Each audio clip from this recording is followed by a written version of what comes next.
How you doing, Packers fans? If you're new to CHTV, please hit subscribe here because all we do is talk about the green and gold 365 days a year. News, analysis, breakdowns, live watch parties. It's what we're all about. If you're a Packers fan, you're going to love the ride. Come join us. Hit subscribe.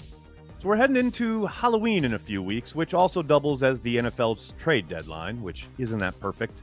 And of course, as happens every year, the internet is abuzz with ideas about who the Packers should trade for. And of course, a wide receiver is in the mix because that's just how we roll in Green Bay. We're always looking to trade for wide receivers. And hell, Brian Gutekunst did make an offer last year trying to get Chase Claypool. Of course, ended up going to the Bears. But could he be in the market for a wide receiver or any other position this season? I highly doubt it. But of course, ESPN, as they do every year, suggesting trades that they know probably won't happen. So I'm not picking on Bill Barnwell here, but his proposed trade has made its way into my Twitter feed. And no. The proposition, of course, is Jerry Jeudy from the Broncos and a 2024 fourth-round pick for Romeo Doubs and a Packers 2024 second-round pick. And I'm just going to tell you outright, absolutely not. In no way, shape, or form should or would the Packers make this trade. Jeudy is a former 15th overall pick with all sorts of tantalizing upside. It's understandable why fans still glom on to the idea of possibly swinging a trade for a guy who's been pretty underutilized and or a disappointment. Romeo Doubs, meanwhile, leads the Packers in targets, receptions, and receiving yards over the first 5 weeks of this season and is growing in an offense with a young quarterback as was designed to happen. Like, the whole point of this season was for Doubs and these young wide receivers to grow with their young starting quarterback into, hopefully, a pretty fit fighting machine down the road in 2024, 2025. Now, here's the other thing.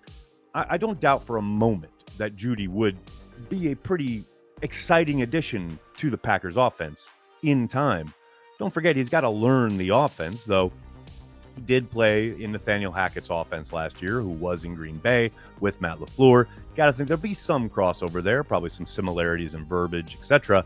But essentially, yeah, he's got to come in and learn an offense that he hasn't been in all offseason, all summer long, like the guys who are there now.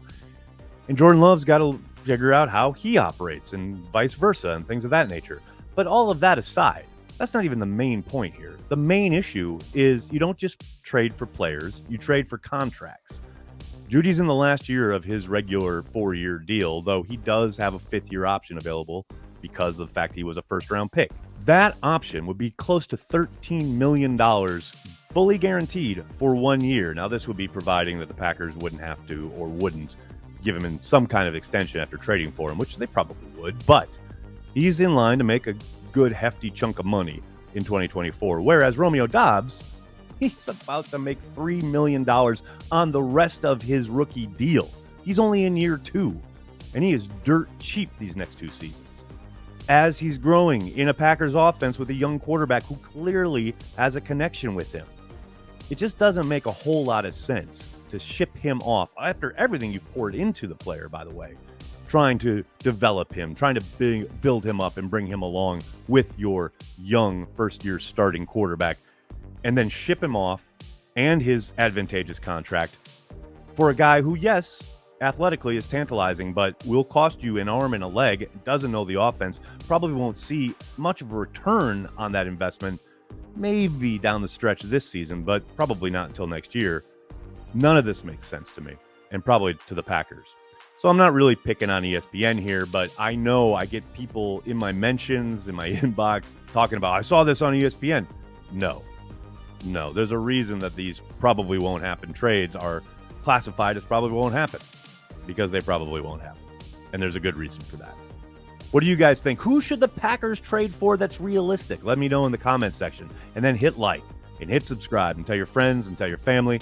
CHTV, we are devoted to Green Bay Packers fans worldwide.